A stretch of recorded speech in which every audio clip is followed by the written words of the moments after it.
A Casa da Flor foi tombada pelo Instituto Estadual do Patrimônio Cultural do Rio de Janeiro. A obra de Seu Gabriel foi retratada na exposição Arquitetura do Encantamento.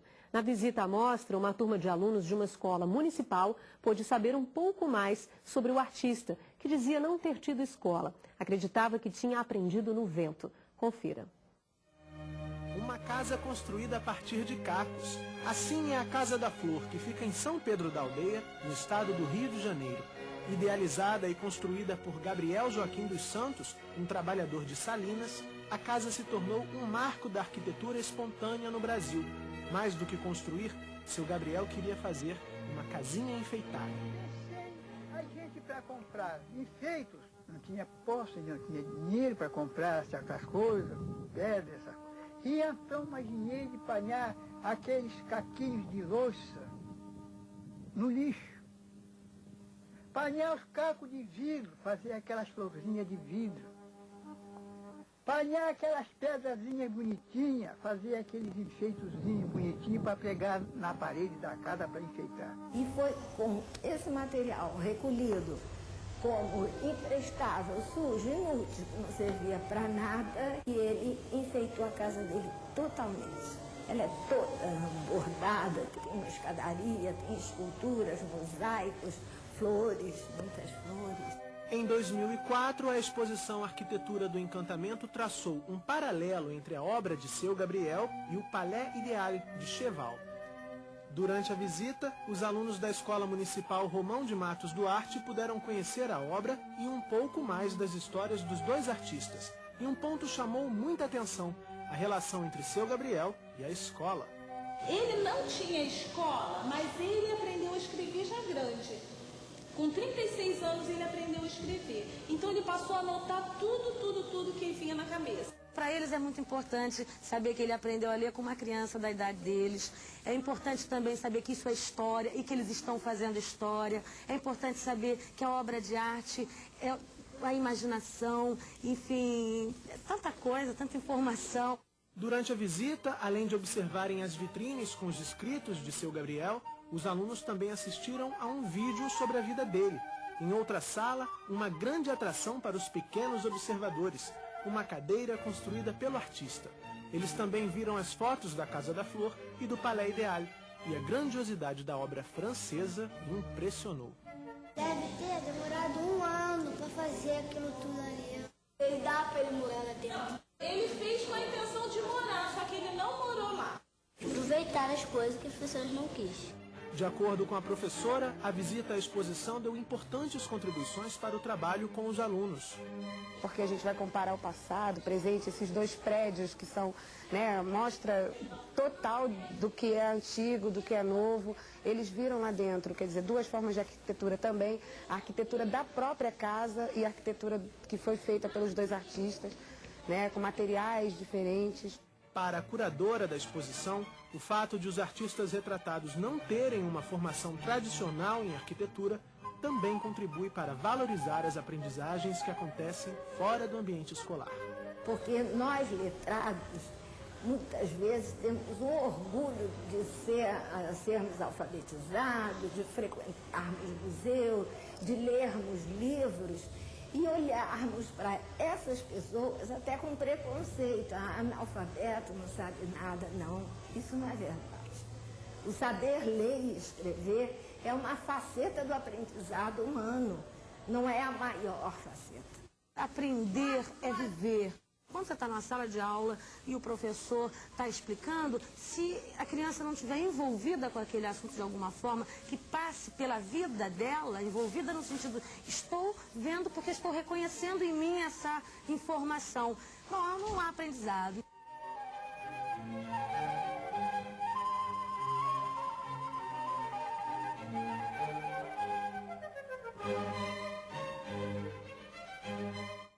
Professor Disseu, esse vídeo mostra que muitas vezes as pessoas têm a ideia de que estudar a história do Brasil, como apontava a professora Ana no intervalo, é estudar a história da política brasileira, a construção política brasileira, e o vídeo mostra que é possível estudar história a partir da arquitetura popular. E por um outro lado também, que se estudar história, estudar arquitetura no viés histórico é estudar só as influências europeias que tivemos aqui no Brasil, ou mesmo o modernismo. E não, se pode estudar história através da arquitetura também pela cultura, pela arquitetura popular, né?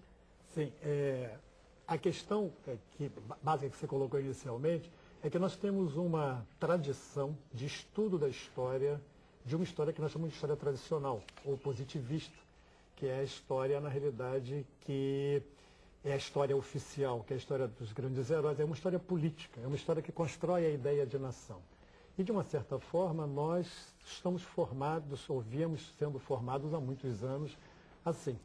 Hoje em dia, a história ganha novos ares. Inclusive, os livros didáticos ainda reforçam muito esse modelo da história que valoriza só os grandes eventos, os grandes heróis, etc. e tal. Graças a Deus, o material está mudando, e graças também aos autores, não só a Deus. Então, não só a arquitetura, mas qualquer um outro tema, né, principalmente pode ser trabalhado a partir dessas questões do cotidiano. Porque o que, na realidade, mais me chama a atenção nesse segundo vídeo é exatamente trazer a possibilidade de mostrar que um sujeito comum, né, que não precisou ir à escola para saber do mundo e aprender com o mundo, ele só vai à escola a partir dos 36 anos, ele é capaz, na realidade, de nos dar essa lição de vida, de saberes, de conhecimento, de historicidade, né, podemos dizer assim, e ele está alijado dessa história clássica, dessa história tradicional, etc. Então, a proposta hoje da reforma educacional, que já vem já há algum tempo, ela traz exatamente essa possibilidade de se trazer essas discussões para a sala de aula, né? Não que a história clássica da arquitetura não tenha importância, ela tem sim, mas não neste patamar, né? A educação básica, na realidade, e aí eu volto àquela questão que a colega Maria José, lá do Maranhão, né, levantava, a gente sempre fica muito com aquela preocupação do que, como é que eu devo fazer. Eu tenho andado pelo Brasil, tenho tido a oportunidade de ser convidado para ir a muitos lugares, conversar com professores, né? E eu tenho descoberto, não preciso andar muito, até mesmo aqui, que existem pessoas que fazem coisas lindas. Quase todo mundo faz um trabalho muito bonito sempre, porque tem essa sensibilidade de partir do que está acontecendo ali, das suas questões, né? E a gente sempre fica achando que não está fazendo bem, né? Então, eu acredito, na realidade, nessa possibilidade do professor poder unir esse saber tradicional dele, né, com essas questões locais e com o seu desejo de produzir. É preciso ampliar o olhar, com certeza, né? Com certeza. A gente tem a participação agora do Elcimar, do Tocantins. Olá, Elcimar. Boa noite, Bárbara. Boa noite, convidados. Eu sou o Elcimar Pessoa, do Teleposto Paulo Freire, de Araguaína, estado de Tocantins. A pergunta é a seguinte: podemos admitir que o homem é um ser histórico, já que suas ações e pensamentos mudam no tempo, à medida que enfrenta os problemas não só da vida coletiva, como também da experiência pessoal. Como passar essas experiências e esses acontecimentos para os nossos alunos sem que haja um choque, ou seja, um conflito na aprendizagem com o ontem, o hoje e o amanhã? Muito obrigado, boa noite.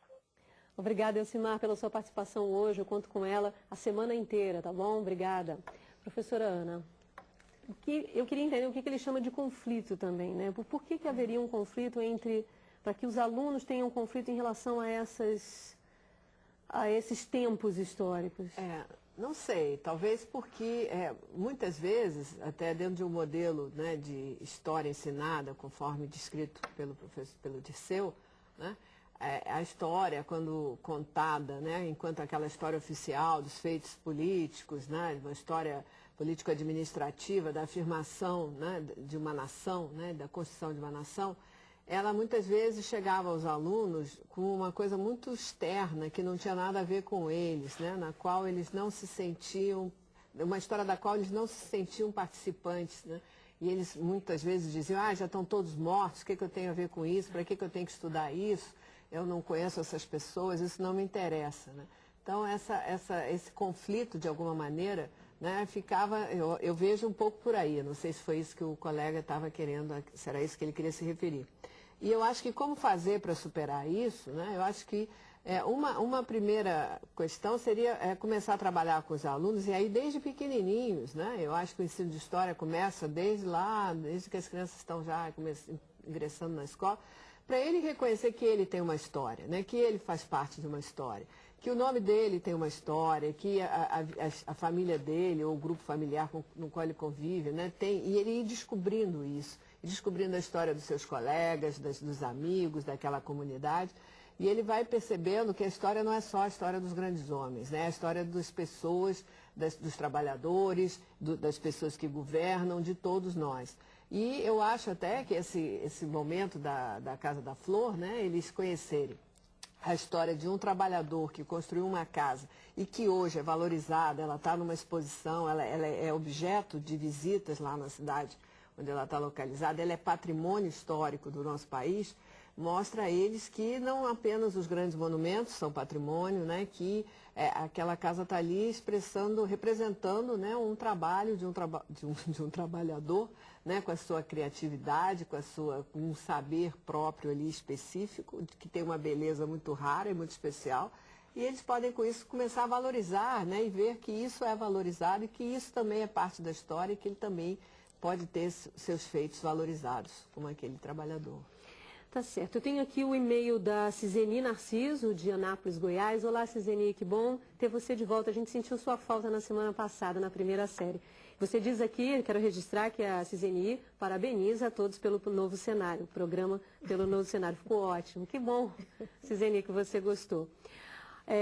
Ela pergunta, professora Helenice, ela diz o seguinte: é comum que o professor tenha dúvidas, né? Quando o professor tem dúvidas sobre um determinado conteúdo, recorrer aos saberes acadêmicos para buscar subsídios que lhe permitam produzir versões coerentes com seus pontos de vista, que nem sempre são os corretos. Gostaria de saber até que ponto, ela diz, o professor está correto, qual é o correto, e uma vez que os professores muitas vezes erram tentando acertar. Olha, é o seguinte, eu acho que essa palavra errada me chama muita atenção, porque não é uma questão de errada ou correta. É uma questão de ver perspectivas diferentes, certo? Nós estávamos falando aqui que, por muito tempo, se forçou quase uma única visão da história, que era oficial. Agora, o que nós estamos dizendo? O social é muito complexo. Para tentar entender um pouco essa complexidade, a gente precisa trazer outras visões, outros sujeitos, outras representações, para começar a entender um pouco que a coisa é um pouquinho mais complexa. Então, veja, e eu acho que quando a pessoa fala, ela fala de um lugar social, com convicções, com valores, né? Portanto, não é bem mentira que ela está falando. Ela está falando da perspectiva dela. Então, hoje que nós estamos aí no mundo da informática, né, o programa é editado, eu acho que o trabalho do historiador é um pouco de edição. Porque ele tem um tema, ele tem lá as suas fontes, ele vai fazer uma leitura respondendo à questão que ele se colocou. Agora, é uma leitura, é uma resposta, terão outras respostas. Não é a leitura. Não é a leitura, não é a única. Verdade, então, não existe a verdade absoluta, são perspectivas diferenciadas, não necessariamente mentiras. Independente da pessoa estar mentindo ou não, o que é importante ressaltar aqui é de que espaço social ele está falando. Portanto, recuperar esse trabalho aí, como a Ana estava falando, de uma pessoa que tradicionalmente não era considerada como tendo saber. Porque tradicionalmente, ao lado dessa história oficial, vinha uma hierarquia de saber. Existe o saber, que é o saber acadêmico. Quer dizer, o saber acadêmico é um saber, sim, mas existem outros tipos de saberes, porque feitos por outros sujeitos, que têm prerrogativas diferentes, talvez não tenha sistematização, né, que esse lhe impõe, mas são também saberes diferentes, saídos de outras pessoas, de outros lugares, com outras racionalidades. Isso é importante a gente não esquecer. A participação agora é da Rose, aqui do Rio de Janeiro. Oi, Rose, qual é a sua pergunta? Tudo bem, Bárbara? Boa noite a todos da mesa. A pergunta é a seguinte, tendo a TV como recurso didático, como utilizá-los nas aulas de história? Eu sou Rose, orientadora de aprendizagem do Teleposto de Paraíba do Sul. Obrigada. Rose, muito obrigada pela sua participação hoje. Muito bom ouvir vocês de Paraíba do Sul aqui no programa de volta. Obrigada, viu?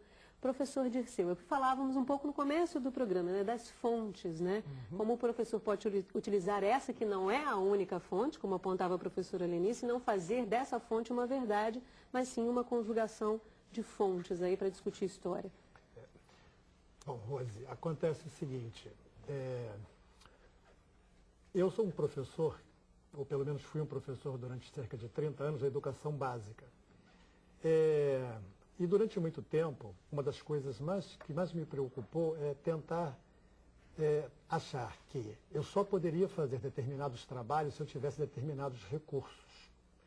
Isso é uma coisa assim, muito preocupante, porque isso acaba, na realidade, gerando no indivíduo um sentido de impossibilidade de não fazer se não tem uma determinada coisa, né?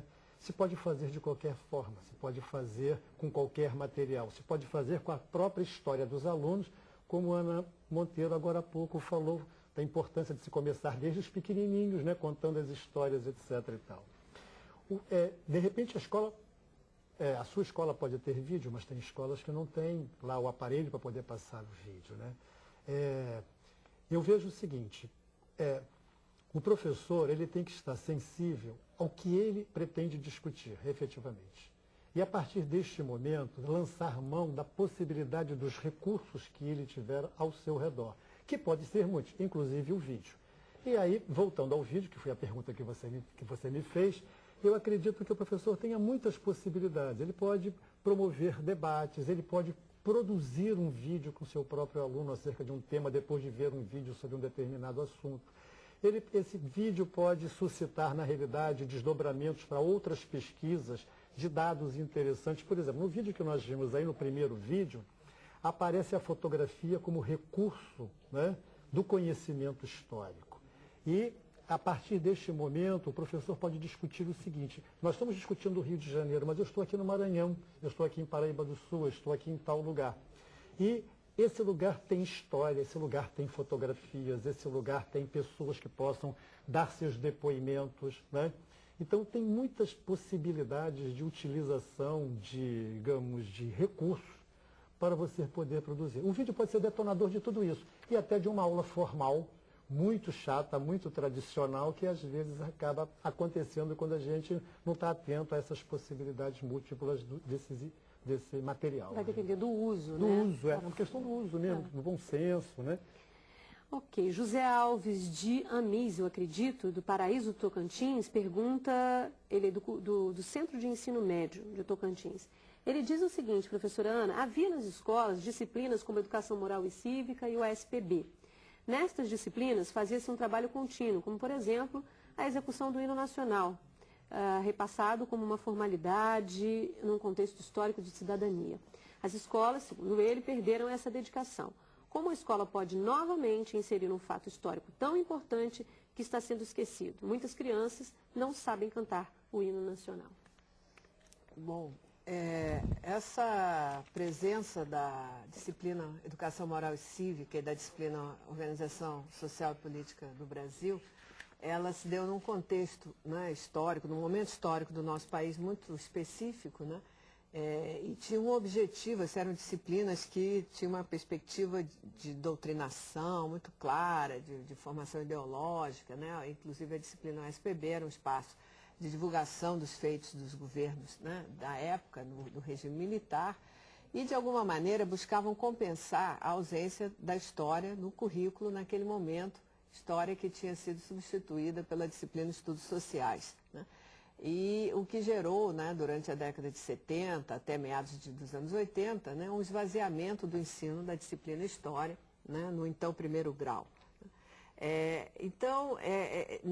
Ao longo desse período, né, houve assim, uma preocupação muito grande com essa formação moral e cívica, né, e com esses rituais que foram assim, enfatizados nas escolas, com a preocupação que é válida, não resta dúvida, a pessoa é brasileiro, ele tem que reconhecer os símbolos e os sinais dessa nacionalidade, por enquanto isso ainda é um atributo importante, Mas esses momentos eram muito enfatizados em detrimento de aulas que pudessem desenvolver o pensamento crítico, uma análise da construção histórica das sociedades, né? E um estudo mais aprofundado da sociedade brasileira numa perspectiva, né, específica da história.